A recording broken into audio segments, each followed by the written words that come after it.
Hello, today I'd just like to go through some checkmating patterns. These are all pinched wholemeal rather than piecemeal from Vukovic, who wrote a wonderful book called The Art of Attack many years ago. But I haven't seen these patterns gathered anywhere in a video, although to be honest I've not looked that hard. And so I'll just run through them. There's plenty of them, so brace yourself. This is a common pattern that you might imagine getting if you've attacked the castle king. You may have taken a pawn on h7 with check, and the king's retreated to the corner, but how do you deliver checkmate? And after each of these I'll show you the pattern, and if you want to stop the video and just have a think about how you would do it, that would be a good exercise. But anyway, I'll show you the solutions one by one as we go through them. This is done by bishop to g6, discovered check, king to g8, and then it's mating 2 with king to h7 check, king to f8, and queen to f7 check. Very common type of pattern that you should know. There is one other checkmate hiding in this position, which runs like this, and it's very pretty. Come to f5 first with check, king to g8, and then the bishop and queen combine in a very nice pattern, bishop to e6 check, and we'll see this type of matching diagonals pattern again when we look at Boden's mate a little bit later on. Anyhow, they're as easy or as hard as that, and let's whiz through them.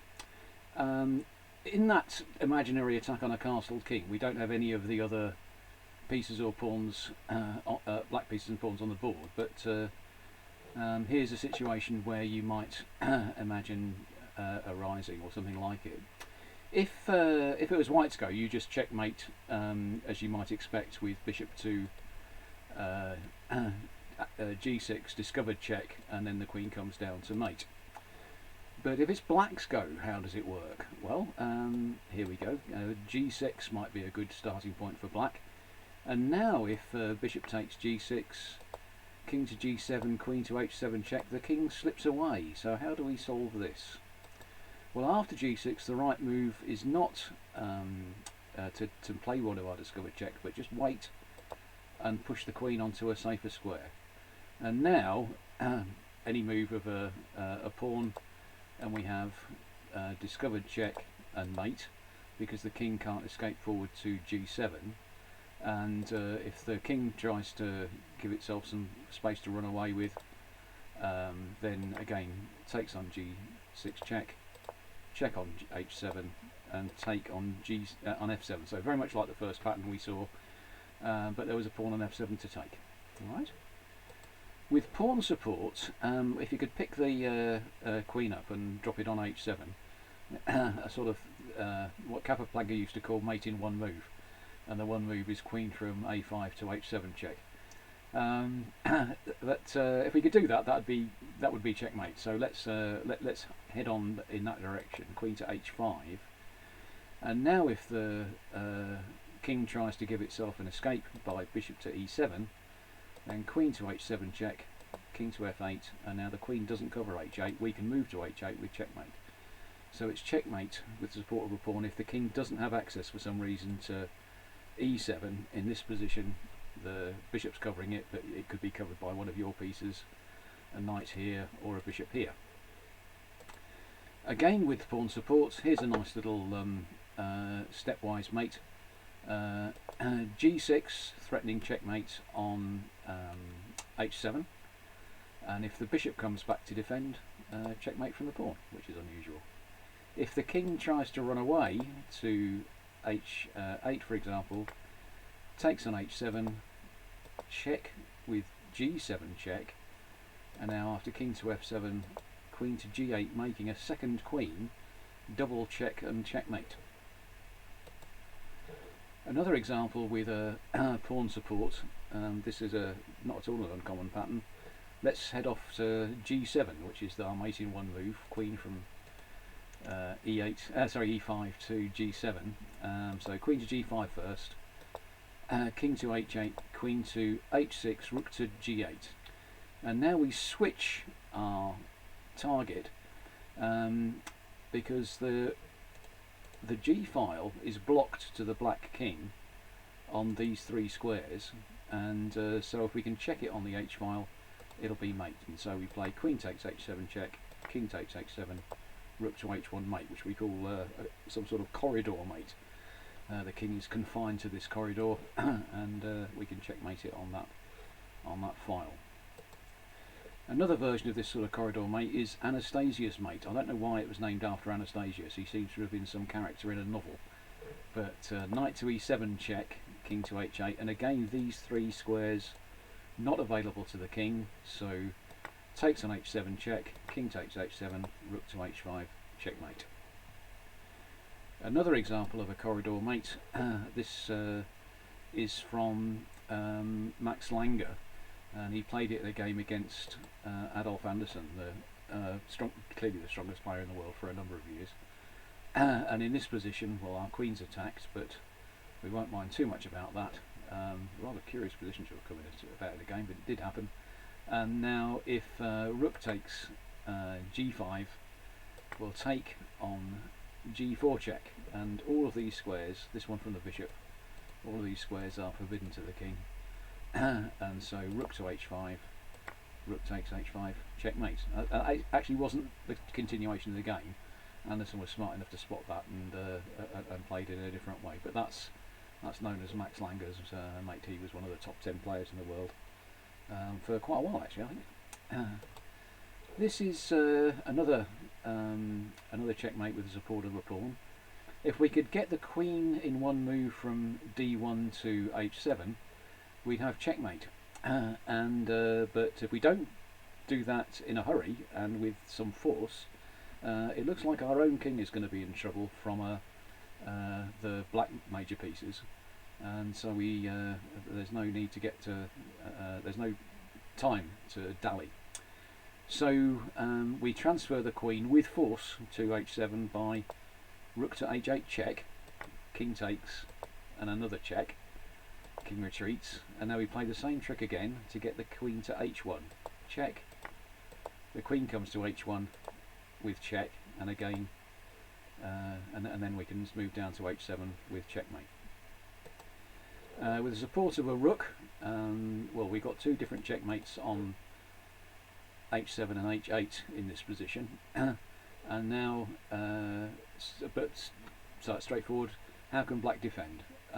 If the king tries to run forward and escape out this way somehow, then queen to H6 check, king has to go back to G8, and now we've got both checkmates available, either the one on H7 or the one on H8.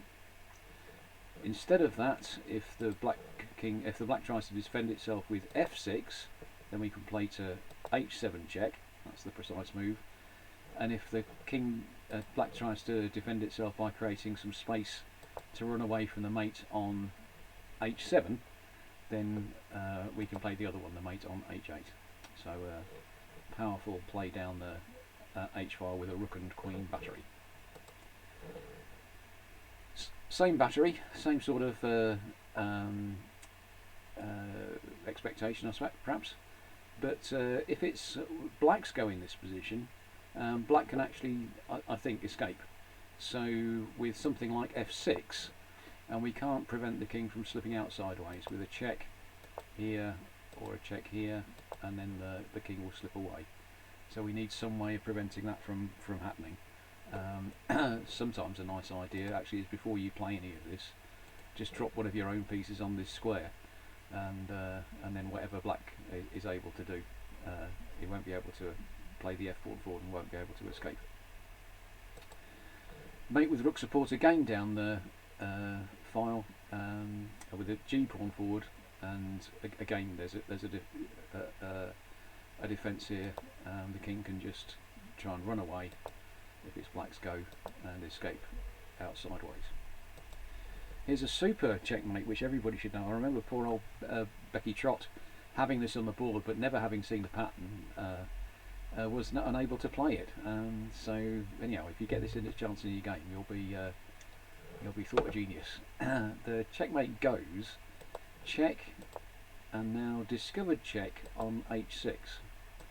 And now if you you've got a perpetual check here if you want it with knight to f7 check, but the checkmate goes queen to g8 check. How about that for a move?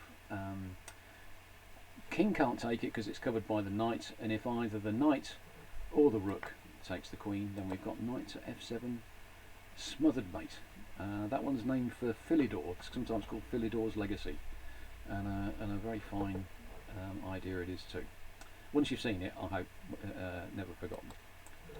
With the support of a knight, you've got checkmate on the move on h7, with black to move if the king tries to run away.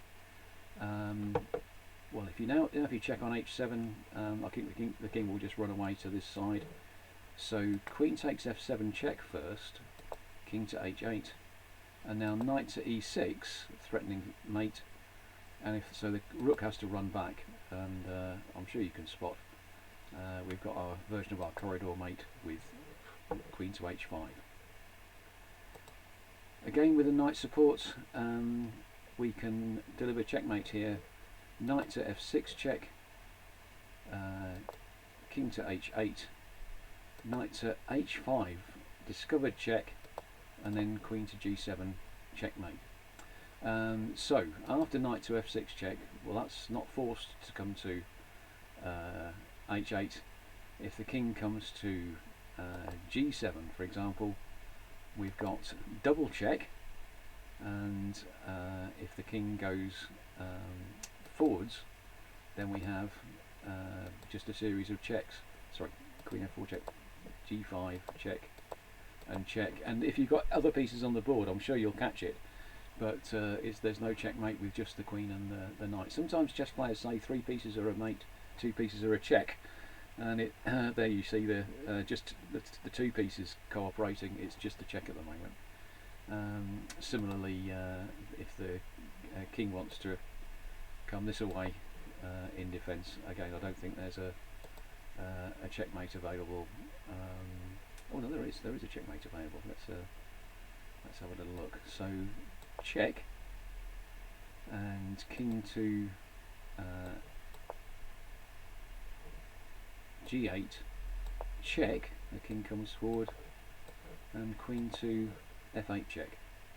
The escape squares for the king, this one's covered by the knight, this one's covered by the queen, and the other 2, a knight's move away from the queen, are blocked by pawns. Oh, I haven't spotted that before.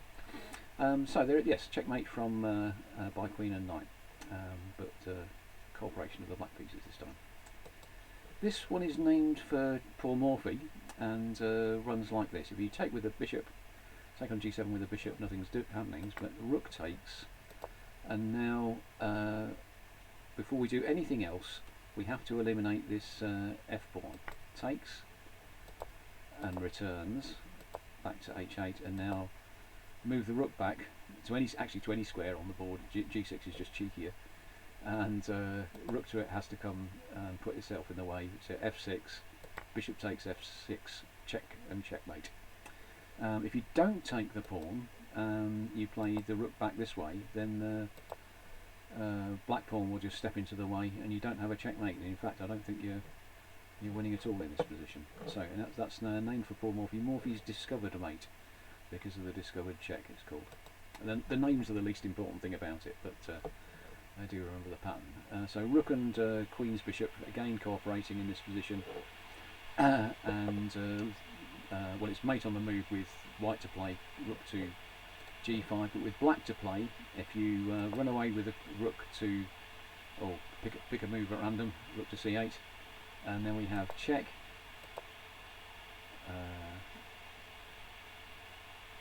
rook to g7, and the idea is now we're going to play rook takes on h7, and then mate on h8.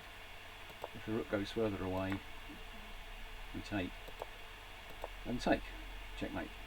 Now the king wasn't able to run away to the queen side there, because with this check, the bishop's in the way, and the bishop couldn't get out of the way because the rook played itself early on to c8, so that wasn't a move at random at all.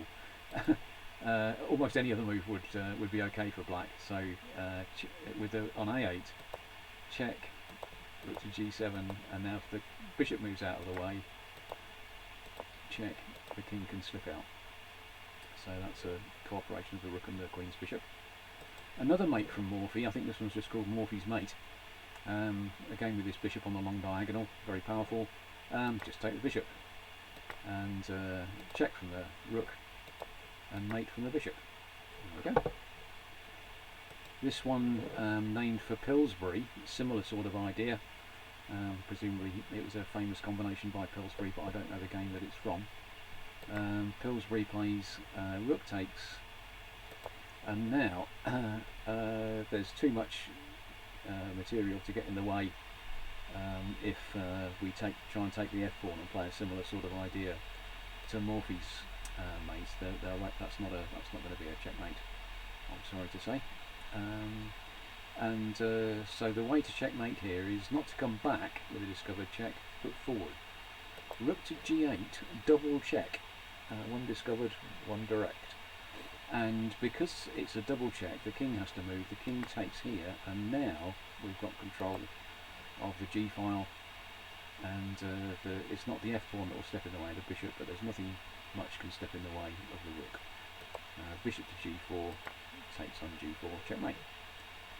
One of the most common of all checkmates. How many times have I fallen for this, but equally how many times have I used it? Now the back rank mate, and the mate on the last rank, where the king is behind the castle walls, but the walls have become a prison, and the check and checkmate on the back rank. Not always played directly, but very often a threat to win material that way. Back rank mate. This next one is called the Arab mate, a mate with the rook and the knight together. And so we play check from the knight, and if there's the king moves to the side, there's checkmate here. So the rook's covering, the rook's playing the check, and the knight's covering the escape squares. But the Arab mate itself is knight to f6 check, and the king goes in the corner, and now rook to h7. This cooperation of rook and knight together is called the Arab mate. It's called Arab mate because it's named for the comes from the Arab game of shatranj, from which Western chess is derived, and probably a few more other chesses as well. And the pieces that in shatranj mostly move very differently to in chess, but the knight and the rook have the same powers. So actually this is a checkmate that was known to the Arab players of shatranj, who were grandmasters. I mean, you can tell from how they wrote about the game. They had all the skills that you did need to play chess, but they applied it to a different set of rules. Anyhow, this is the Arab mate. Another mate with rook and knight together. Check from the rook, king comes forward, and with a pawn on this square, rook f8 is checkmate because the pawn is covering the escape square. So that's another mate with rook and knight. Knight and knight, actually you can checkmate with knight and knight. This is the pattern for it, but unfortunately it can't be forced. You can sort of try and arrange it, but on your way to arranging it, it's likely to be stalemate, or the king will slip away. Fascinatingly, because of that stalemate possibility, you can actually stalemate the king and not draw if black's got another piece on the board. And if you give him a lowly pawn, then you arrange the mating position. Black has to move the pawn, can't move the king, and then you deliver checkmate. So that's rather nice. And you can imagine that if the knight was on this square instead, the black king would have no moves. So if the knight starts off on g5, black's move moves the pawn here, and then we'll play checkmate on to e6. And the analysis of that was done by a Russian endgame composer called Troitsky, not Trotsky but Troitsky, and yeah, worked it all out and explained how to do it. I'm not sure I could do it, but anyhow, it can be done. Greco's mate occurs in this position. Mate on h7 is coming up, but how can it be defended if it's black's move? And the way to do it, I guess h6 is the most obvious defensive move, and after bishop takes, f7 check. If the rook takes, then we play check and mate. If the king runs away to h8, we have queen to g6, threatening mate on h7, and after h takes g5, our old friend the corridor mate, with all of these squares unavailable to the king, check and checkmate. That's named for Greco, who, as you can tell by his name, was an Italian. Best player of his generation, and wrote a lot of, showed a lot of instructive games. So if in this position black tries to defend by running away, we have check, and how can he checkmate from here? Well, it's Philidor's legacy. Greco lived before Philidor, but it's that same idea of a smothered mate. Queen to g8 check, takes, and checkmate. Rather nice. This is an opportunity to play checkmate with queen to f6 and checkmate. This is called the epaulette mate. I've heard some clown on the internet call it epaulettes mate, as though Epaulette was a famous chess master, and this was the checkmate that was named after him or her. And but it's not. Epaulettes are some sort of fancy bit of military uniform, like shoulder pads, and so the king is in his finery there with the two rooks as shoulder pads, sticking out on either side of the uniform, and but they're actually stopping the king from escaping. Those two knights' moves away from the queen are covered by the rook, so it's called the epaulette mate. Similar sort of ideas. Swallowtail mate is this one, where the two knights' moves again are defended by again occupied by the rooks, blocked by the rooks. And but here the queen comes into contact with the black king, but the king can't run away backwards. And it's called the swallowtail, and the two rooks make the two forks of the swallow's tail. This is a nice checkmate named for a chap called Sir Kemal de la Gaule, I think, Kemal de la Gaule, who taught Philidor, so he must have known a thing or two about chess. Please ignore how black is playing the opening in this game, which is extremely badly, but having reached this sort of position with white having done nicely and black not doing their jobs properly, white can launch in this position knight takes e5, offering the queen, and if black is tempted, we play check on f7 and checkmate. Very nice cooperation of the minor pieces there to cover all the squares that the king can use. I think that's called when that's the case, that all the escape squares are covered once and once only by a white piece, and in problems they call that a pure mate. So that's a rather nice checkmate in a real game situation. Knight and bishop cooperating. If you whenever you see a knight and a bishop, two line pieces like this, a knight in front of the bishop, able to step out of the way with a discovered check, that should alert you to something. And we have the checkmate with knight and bishop with double check, one discovered and one direct, double check, king g8, and now knight to h6, checkmate. Very nice, and you can often get this cooperation of the two minor pieces, so you can sack a queen maybe and have the two pieces to mate with. This is the finish of a game between, I think, Schulder and Bowden. Let me make this look at this from black's point of view. And in this position, the king over here can't move, so any check is going to be checkmate. And if you can play a check, well, how on earth are you going to play a check from here? Well, Bowden worked it out. He played this preliminary sacrifice to get the black bishop into play. So d5, bishop takes d5, and now a very fine finish. Queen takes c3 check, bishop takes b takes c3, and bishop a3 check and checkmate. Very nice. Vukovic gives this as a game between MacDonald and Bowden in London 1869. I think the correct attribution is between Schulder and Bowden in 1853 or thereabouts, but anyhow, Mr. Bowden is to be congratulated. Mate with the two bishops. We have bishop e6, threatening mate on a long diagonal on d4, and if the pawn moves to d4, bishop to h2, and mate on e5 can't be reasonably prevented. Retti's mate comes from a famous game between Retti and Tartakova. In this position, Tartakova was tempted to take the knight, and who wouldn't be? Knight takes e4, and now Retti unleashed.